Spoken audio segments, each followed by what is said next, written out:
সাভারের হেমাদপুর থেকে 1,20,00,000 টাকা মূল্যের একটি কোষ্ঠী পাথরের মূর্তি উদ্ধার করেছে পুলিশ। বিদেশে পাচারের উদ্দেশ্যে মূর্তিটি লুকিয়ে রাখা হচ্ছিল বলে জানিয়েছে আইন শৃঙ্খলা রক্ষাকারী বাহিনী। ঘটনাস্থল থেকে একজনকে গ্রেপ্তার করা হয়েছে।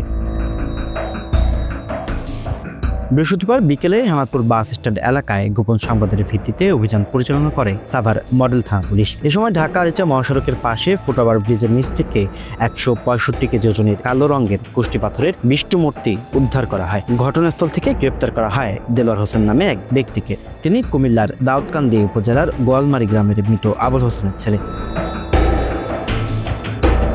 পুলিশ জানায়, দেলোয়ার একটি পুরাতন ফ্রিজের কার্টনের ভেতরে বিশেষ কৌশলে কোষ্ঠী পাথরের মূর্তিটি লুকিয়ে রেখেছিলেন।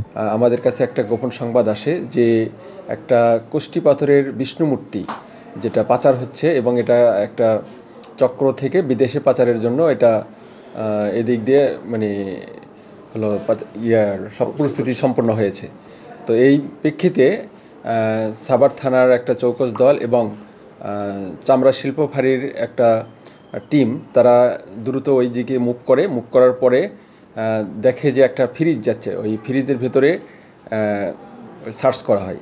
সার্চ করার ফলে তখন দেখা যায় যে 165 কেজি ওজনের একটা কোষ্ঠী পাথরের বিষ্ণু মূর্তি সেটা ওখানে রয়েছে, যার দৈর্ঘ্য 50 ইঞ্চি এবং প্রস্থ 21 ইঞ্চি।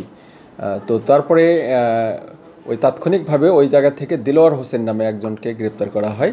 বর্তমানে তার কাছে মূল্য ধরা হয়েছে 1,20,00,000 টাকা এবং সেটা হাত বদল করে 10 কোটি পর্যন্ত টাকা উঠতে পারে তো আমাদের ধারণা। তো আমরা এর পিছনে আর কে রয়েছে তাদেরকে গ্রেপ্তার করার চেষ্টা করছি। এখন পর্যন্ত একজন গ্রেপ্তার রয়েছে দেলোয়ার।